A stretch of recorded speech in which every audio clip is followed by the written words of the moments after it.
আসসালামু আলাইকুম। আজ রান্না করবো মাসকলাইর ডাল। মাসকলাইটা ভেজে গুঁড়া করে নিতেছি। গুঁড়া হয়ে গেছে, হাফ মিহি হাফ দানা দানা এরকম করে ডালটা গুঁড়া করব। ঠান্ডা পানি দিয়ে গুলে নিব, তাহলে আর চাকা বাঁধবে না। বেশি করে পানি দিয়ে পাতলা গুঁড়া করব। প্যানে তেল দিয়ে দিলাম, সাদা তেল। পেঁয়াজ কুচি দিয়ে দিলাম, পেঁয়াজ রসুন কুচি।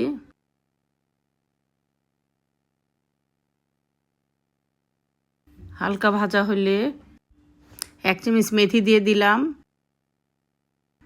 মেথিটা একটু নাড়াদা দিব। আদা বাটা 1 চামচ, রসুন বাটা 1 চামচ দিয়ে দিলাম।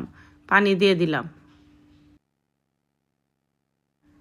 পরিমাণ মতো লবণ, 1 চামচ হলুদ গুঁড়া, 1 চামচ ধনিয়ার গুঁড়া, 1 চামচ মরিচের গুঁড়া দিয়ে দিলাম। দিয়ে ভালো করে কষাবো। পেঁয়াজ পাতার পেঁয়াজটা মোটা মোটা করে কেটে দিয়ে দিলাম। পেঁয়াজ পাতার গুঁড়ার পেঁয়াজটা সেটা দিয়ে দিলাম।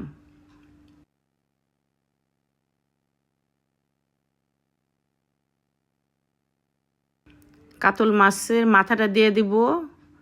কাতল মাছের মাথা, অনেক মাছ থাকে, বড় কাতল মাছের মাথা দিয়ে দিলাম।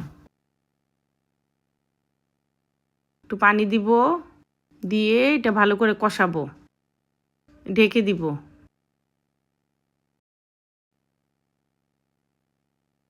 মাছটা সিদ্ধ হয়ে গেছে, মাথাটা যে আলাদা যে কাঁটাগুলো বেরিয়ে থাকে এগুলো ফেলে দিব।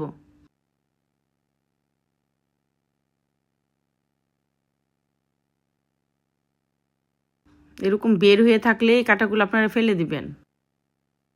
গরম পানি করেছি পাশের চুলায়, বেশি করে গরম পানি দিব। এখানে হাফ কেজি মাসকলির ডাল নর্মাল পানি দিয়ে গুলিয়ে রেখেছিলাম, দিব আর নাড়া দিব। অল্প অল্প দিব আর নাড়া দিব, যেন না লেগে যায়।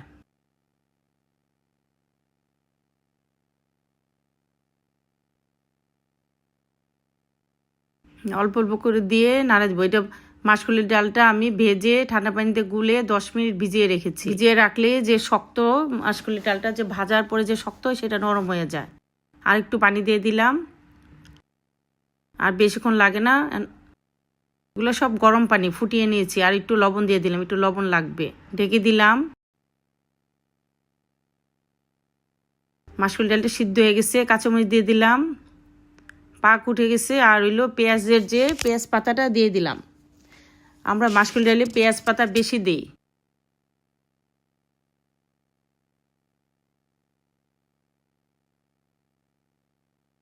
একটু নাড়াদা দিব। জিরার গুঁড়া 1 চামচ দিয়ে দিলাম, ভাজা জিরার গুঁড়া। আস্তে আস্তে করে উপর দিয়ে নেড়ে দিব, যেন দলা পাকায় না যায়।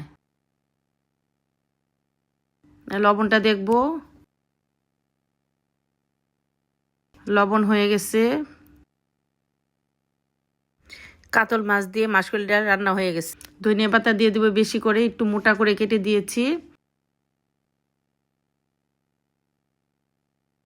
শেষ ধনিয়া পাতা দিয়ে ঢেকে দিব। আমার রান্নাগুলো যদি আপনাদের ভালো লাগে, লাইক কমেন্ট শেয়ার ও সাবস্ক্রাইব করবেন। আল্লাহ হাফেজ।